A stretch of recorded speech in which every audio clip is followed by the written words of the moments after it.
ubumenyi inzira y'iterambere. Radio Imanzi 105.1 FM. Radio Imanzi 105.1 FM. We got you updated. This is Radio Imanzi News in English.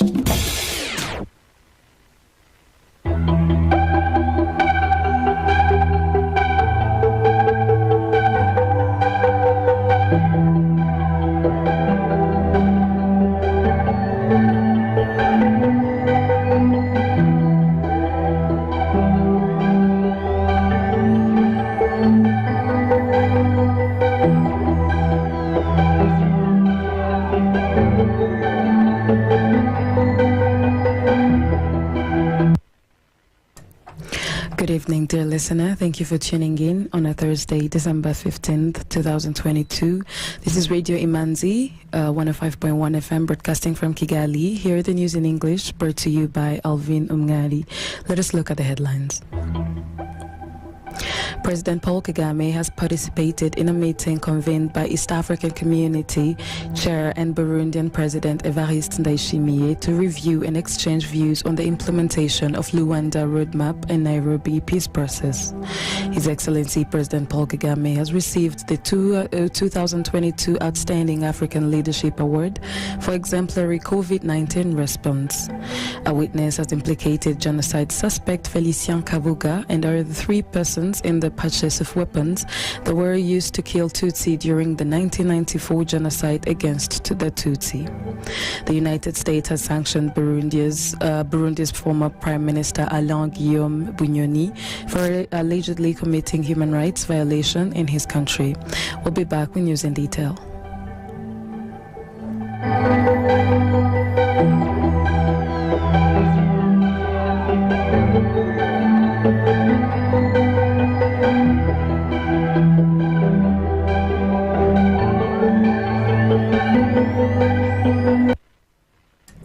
Thank you. Welcome back. President Paul Kagame has participated in a meeting convened by East Africa Community Chair and Burundian President Evariste Ndayishimiye to review and exchange views on the implementation of Luanda Roadmap and Nairobi Peace Process. Both frameworks seek to find a lasting solution to the security situation in DR Congo, particularly in the restive eastern part of the country. The talks took place in Washington, D.C., United States, on the sidelines of the U.S.-Africa Leaders Summit. Also in attendance were Angola President João Lourenço, who is also the mediator between DR Congo and Rwanda, a process that led to the Luanda Roadmap, as well as Ugandan President Yoweri Kaguta Museveni. Other leaders in attendance include Tanzanian President Samia Suluhu and Kenya's President William Ruto. A notable absentee was DR Congo President Felix Tshisekedi, who was also in Washington for the U.S.-Africa Leaders Summit. The meeting comes in the wake of new evidence showing combatants of the genocidal FDLR militia fighting alongside DR Congo Army, FARDC, an alliance that has long been denounced by Kigali.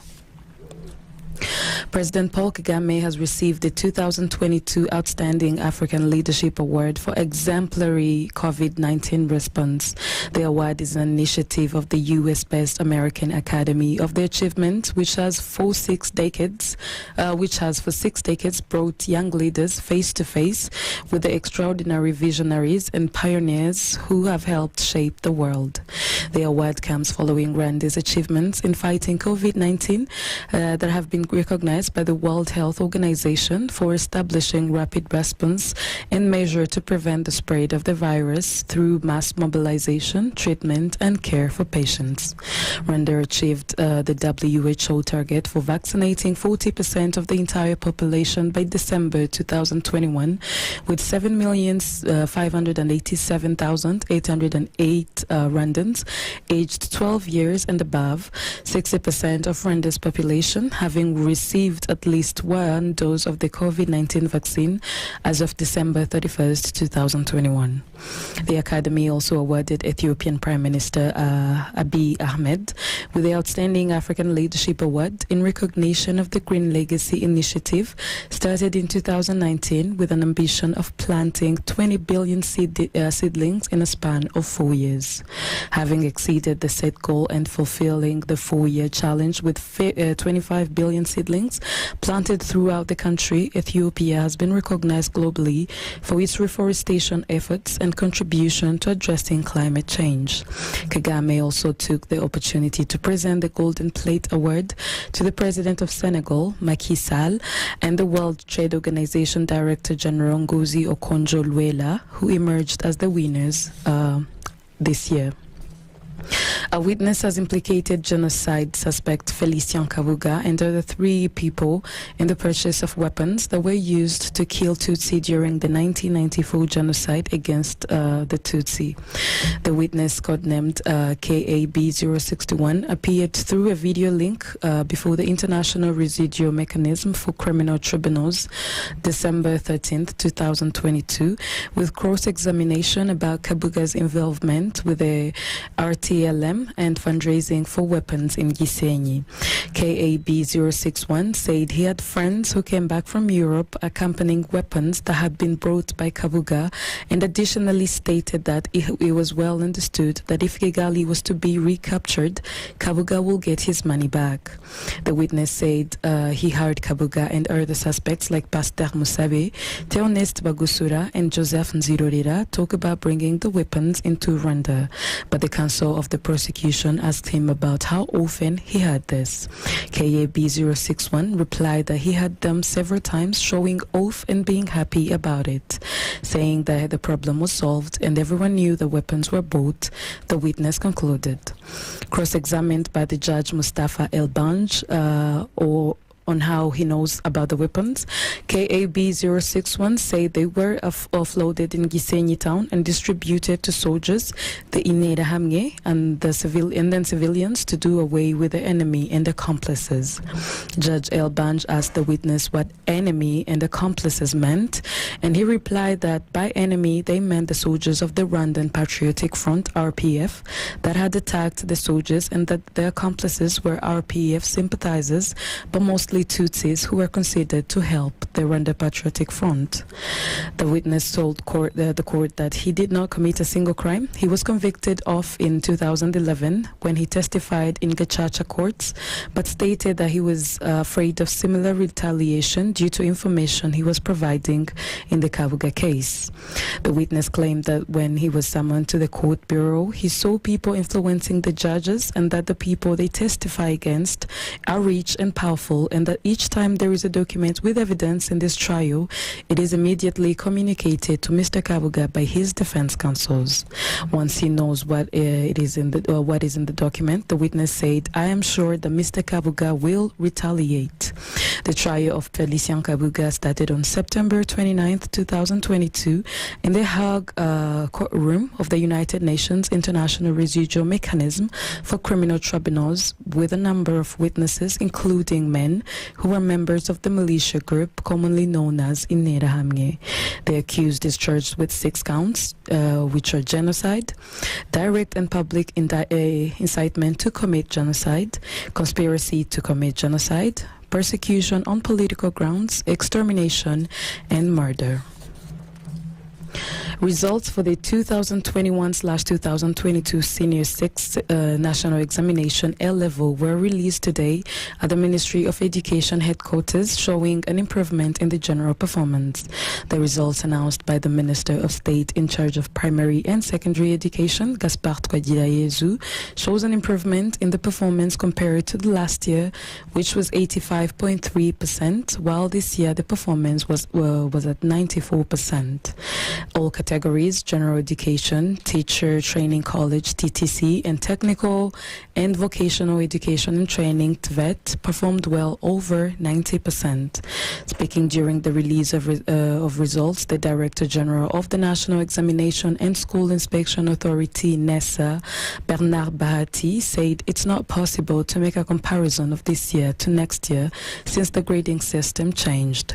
This year there is an increase in all levels compared to last year's number, where in Senior 6, candidates who passed constituted 85.3%, while in TVET, 95.7% passed. In TTC, registered a minor increment of 0.01. Last year, TTC had 99.8%, obtaining a pass mark, while this year the number stands at 99.9%. This implies that 3 students in TTC failed to get a required pass mark, and the pass mark with the new grading system for both general education, TVET and TTC was set at 9 points, with the highest score being 60. The city of Kigali has commenced construction of 10 roads in different parts of the capital. The roads are part of the Kigali Infrastructure Project, KIP, to build a 215-kilometer road network and several bridges by 2024. The roads include Itaksirwa Kagugu Road, Rwinyana Village Road, Remera Baho RDB Road, Mijina Control Technique Road, and Mulindi Gasoji Kabuga Road. They also include Busanza Muyanje Road, Kagarama Muyanje Road, Sonatube Sahara Road, Miduha Majerajere Road, and Rugenge Muhima Hospital, Nyabugogo. NPD Ltd was awarded the tender to implement the 215 road network project. Emmanuel Asaba Katabargwa, the city engineer, said at least 1,303 households will be expropriated as the city of Kigali starts the first phase of constructing 35 kilometers out of 70 kilometers of roads that are planned this year. 242 billion Rwandan francs was estimated to be spent on the project by 2024, according to available information disclosed when the Parliamentary Public Accounts Committee was analyzing the Auditor General's report for the financial year 2020-2021. Katabargwa explained the budget can change and increase at any time because all roads do not have the same barriers during construction. There are some sections of road that cost more than what was expected. And we'll be back with economic news. Economic news is a regular feature on Radio Imanzi.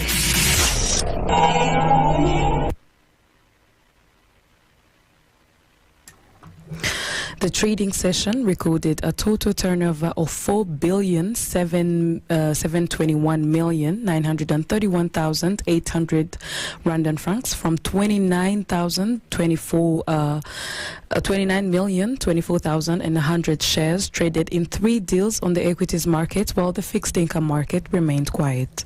The equities counters closed as follow: Bank of Kigali at 271 Rwandan francs, I&M Rwanda at 43 Rwandan francs, Simirwa at 120 Rwandan francs, MTN Rwanda at 175 Rwandan francs, Equity at 440 Rwandan francs, Kenya Commercial Bank at 370 Rwandan francs, National Media Group at 1,200 Rwandan francs, Uchumi Supermarket Limited at 104 Rwandan francs, and Darandage Buffalo at 526 Rwandan francs.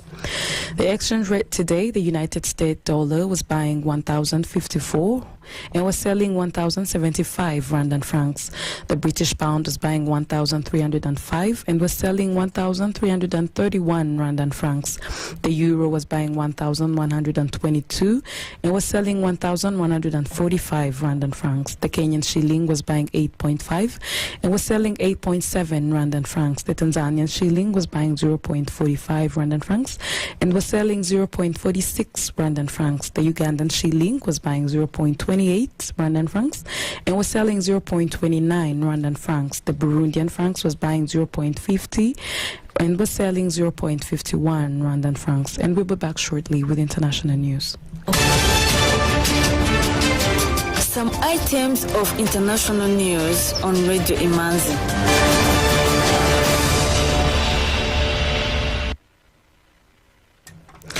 The United States has sanctioned Burundi's former Prime Minister Alain Guillaume Bunyoni for allegedly committing human rights violation in his country. The statement was released ahead of International Human Rights Day. The United States is taking the following actions to promote accountability for corruption and human rights abuse around the world. These actions include financial sanctions, which builds upon and implements the Global Magnitsky Act. Rights group in Burundi Kagame accused the former prime minister of involvement in gross human rights violation, especially in 2015 when a political crisis erupted in the country. Mr. Bunyoni served as Minister of Internal Security during the late former President Pierre Nkurunziza's regime. More than 1,000 people lost their lives while hundreds of thousands fled the country after Nkurunziza vied for a third term in the office, which the opposition said violated the country's constitution on terms limit. In September this year, President Evariste Ndayishimiye sacked Mr. Bunyoni as Prime Minister after publicly voicing his dissatisfaction about some top government officials who think they are untouchable. The International Criminal Court, ICC, has thrown out an appeal by Dominic Ongwen today, a Ugandan child soldier turned commander in the Lord's Resistance Army, LRA, against his conviction for war crimes. Ongwen, who was abducted at the age of 9 by the rebel group led by the fugitive Joseph Kony, was found guilty last year of murder, rape, and sexual enslavement in northern Uganda during the early 2000s. The appeals chamber unanimously rejects all the grounds of appeal, said Judge Luz de Carmen, adding that the court will rule later Thursday on Ongwen's appeal against his 25-year sentence. Appeals judges dismissed Ongwen's arguments about his own past as a child combatant and that he suffered from mental illness, saying that he had a key role in the Lord's Resistance Army atrocities as an adult. The Lord's Resistance Army was founded 3 decades ago by former Catholic altar boy and self-styled Prophet Joseph Kony, who launched a bloody rebellion in northern Uganda against President Yoweri Museveni. Defense lawyers argued earlier this year that Ongwen is believed to be in his mid-40s, but whose birth date remains unclear, had been scared by his own experience as a youth in the Lord's Resistance Army. Dominic Ongwen was and still is a child. Ongwen's defense lawyer, Crispus Ayen Odongo, told the court in February, adding that Ongwen still believed he was possessed by the spirit of Kony. ICC prosecutor Karim Khan said last month he would ask judges to confirm charges against Kony in his absence as he remains at large. Around 166 civilians have died in clashes in South Sudan's far north over the past 4 months, the United Nations said Wednesday, urging the government to act swiftly on to the end of the violence. Thousands of people in Upper Nile State have sought shelter in swamps to escape the bloodshed amid reports of civilians being raped, kidnapped, and murdered. The Office of the UN High Commissioner for Human Rights said in a statement at least 166 civilians have been killed and 237 injured in the last 4 months, and as clashes have intensified between armed elements and between rival community-based militias in the region. Rights Chief Volker Turk said these killings, along with reports of gender-based violence, abduction, destruction of property, and looting, a severe human rights violation and abuses must stop. Around 3,000 people have fled into neighboring Sudan, with those left behind seeking refuge in bush along the banks of the White Nile, the UN Refugee Agency, UNHCR, said last week. As the fighting spread to the bordering states of Jonglei and Unity, fear is growing for some 10,000 civilians trapped in the town of Kodak in Upper Nile State, with the International Crisis Group tank warning that they were at risk of attack by armed militias. The United Nations mission in South Sudan, UNMISS, has publicly appealed for government forces based in Kodok to intervene and de-escalate the violence. And that brings us to the end of today's program. Let us look at the headlines once more. President Paul Kagame has participated in a meeting convened by East Africa Community Chair and Burundian President Evariste Ndayishimiye to review and exchange views on the implementation of Luanda Roadmap and Nairobi Peace Process. His Excellency Paul Kagame has received the 2022 Outstanding African Leadership Award for exemplary COVID-19 response. A witness has implicated genocide suspect Felician Kabuga and other 3 people in the purchase of weapons that were used to kill Tutsi during the 1994 genocide against Tutsis. The United States has sanctioned Burundi's former Prime Minister Alain Guillaume Bunyoni for allegedly committing human rights violation in his country. Thank you for staying with me. This was Alvin Umngari on Radio Imanzi. Stay tuned on the frequency for more programs. Have a wonderful night and stay safe.